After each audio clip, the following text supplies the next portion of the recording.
Hello दोस्तों, आप लोग का एसडी टैग में स्वागत है। आज देखो मैं आप लोग के लिए क्लास 9th का जो चैप्टर 3 चालू है पोलोनोमियल्स, उसका सेकंड लेक्चर है, जिसमें आप लोग को तीन चीज आज बताऊंगा। स्टैंडर्ड फॉर्म क्या है, कोफिशिएंट फॉर्म क्या है, इंडेक्स फॉर्म। ये तीनों को एकदम डीपली समझा दूंगा नेक्स्ट लेक्चर में। इसके बाद का जो लेक्चर आएगा हमारा क्लास 9th का, उसमें हम लोग प्रैक्टिस सेट 3.1 करेंगे। तो बट आज के लिए जो भी है तो उसको देख लो। तो सबसे पहले क्या हम लोग का क्वेश्चन लिखा हूं मैं आपको, तो इस तीनों को standard form, index form, coefficient, देखो इधर शॉर्टकट में लिखा हूं, इधर standard form, coefficient form, index form क्या होता है मैं जब आपको सॉल्व करके बताऊंगा तो क्लियर समझ में आएगा। तो जैसे देखो क्वेश्चन फर्स्ट हम लोग का क्या लिखा, function of x equal to x minus 3x square plus 5 plus x का रेज़ टू 4, यही हम लोग का लिखा है। स्टैंडर्ड फॉर्म में कैसे लिखोगे, तो स्टैंडर्ड फॉर्म क्या होता है, इसको एकदम नॉर्मल, जो सबसे हम लोग को खाली क्या देखना है, डिग्री। आपको इसके पहले वाले जो प्रीवियस लेक्चर हो उसमें बताया था डिग्री क्या होता है। तो अभी इसमें डिग्री देखो कितना है, तो सबसे बड़ा कितना है, 4 है डिग्री, तो उसको पहले लिख लो। तो क्या लिखोगे, x रेज़ टू 4 लिख लिए। अब इसके बाद क्या डिग्री के कितना है, 2 है, उसको लिख दो। माइनस 3x का स्क्वायर लिख लिए। अब इसके बाद कितना है, x वेरिएबल, तो x प्लस में x प्लस 5, ये हमारे आप ध्यान से देखोगे तो ये पूरा हो गया। खाली स्टैंडर्ड फॉर्म में हम लोग को लिखना क्या है, डिग्री को देखना है, जो सबसे बड़ा डिग्री है उसको पहले, उसके बाद जो है उसको लिख दिया, फिर वेरिएबल का 1 और कांस्टेंट का नंबर का 0, तो मींस आपका स्टैंडर्ड फॉर्म कंप्लीट होगा। अब हम लोग को क्या लिखना है, इंडेक्स फॉर्म। इंडेक्स फॉर्म लिखेंगे उसके बाद ही हम लोग कोफिशिएंट फॉर्म लिख सकते हैं। तो इंडेक्स फॉर्म क्या होता है, जो स्टैंडर्ड फॉर्म लिखने के बाद जो इसमें मिसिंग टर्म्स है उसको फिलअप करना। मींस मिसिंग टर्म्स क्या होगा कि अगर पावर में 4 है तो इस पावर के बाद पहले क्या आएगा, 3 आएगा, फिर उसके बाद 2 आएगा, फिर 1 आएगा, तो ये है क्या उसको देख के भरने का। मीन्स एक्स का पावर 4 है उसको लिख दो, लिख दिया।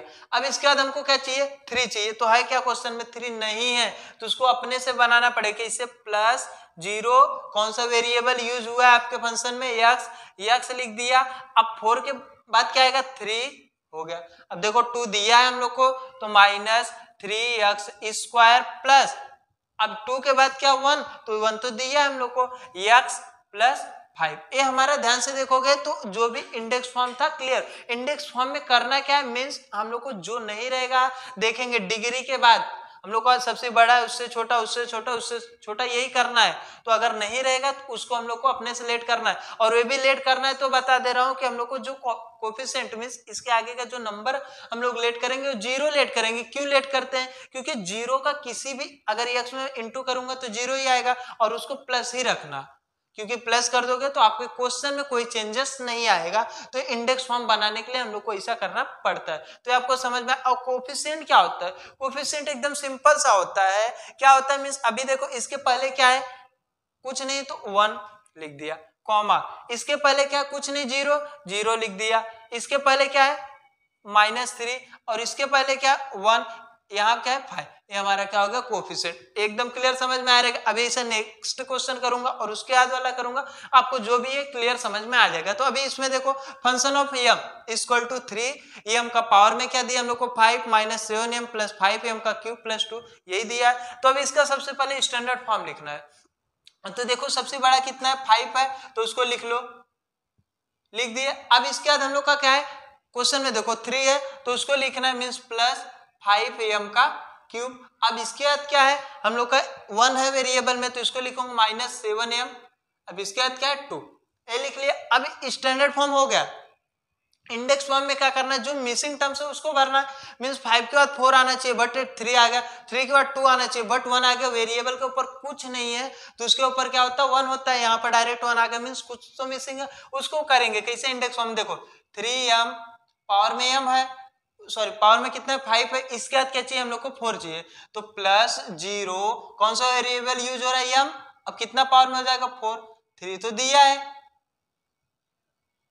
लिख दिया। अब इसके बाद मैं क्या करूंगा, 3 का 2, तो 2 नहीं डायरेक्ट 1 है, तो 2 के लिए भी लेट कर दूंगा, 0m का 2 हो गया। अब इसके बाद हम लोग का क्या -7m, और जो हम लोग को लास्ट में नंबर दिया उसको उतार दिया, ये हमारा क्या होगा, इंडेक्स फॉर्म होगा। अब हम लोग का क्या है, कोफिशिएंट फॉर्म।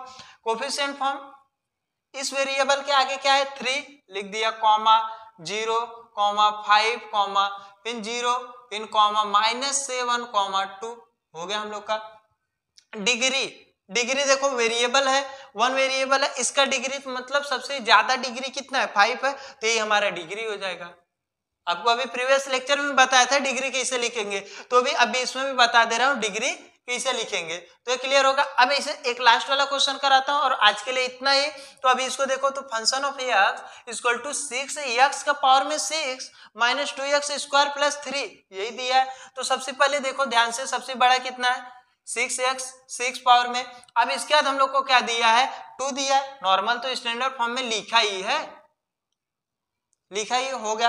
अब हम लोग को क्या करना है, इसमें देखना मिसिंग टर्म्स क्या है, 6 के बाद 5 आना चाहिए, 4 आना चाहिए, 3 आना चाहिए, तब 2 आना चाहिए, फिर 1 आना चाहिए, डायरेक्ट 2 है तो उसको सब करेंगे कैसे, 6x का 6 हो गया, अब प्लस 0x का 5 प्लस 0x का 4 प्लस 0x का 3, यहां तक करेंगे, 2 तो दिया है ना पावर में, हाँ तो उसका क्या लिखेंगे माइनस 2x का स्क्वायर हो गया।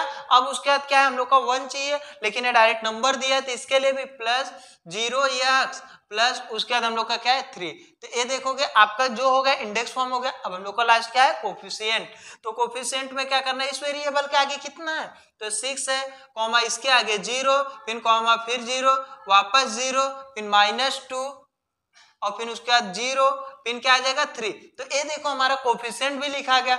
अब इसका डिग्री, तो सबसे बड़ा डिग्री कितना है हमारे क्वेश्चन में तो 6 है, तो ये लिख लिया। अभी देखो आज के लिए इतना, इसके बाद जो नेक्स्ट लेक्चर में आएगा तो आपका प्रैक्टिस सेट जो 3.1 है उस पे रहेगा, तो इससे बहुत इंपॉर्टेंट हमारा रहेगा लेक्चर आज का। क्यों, क्योंकि प्रैक्टिस सेट 3.1 में यही सब करना ही है। फर्स्ट लेक्चर जो आप देखे प्रीवियस, इससे पहले का जो लेक्चर हुए और इस लेक्चर को आप देख लोगे अच्छे से, तो इसके बाद का जो लेक्चर आएगा मींस प्रैक्टिस सेट 3.1 आप अपने से खुद कर सकते हो, बट मैं नेक्स्ट लेक्चर में उसको कराऊंगा। तो आज के लिए इतना ही, इसको कर लीजिए।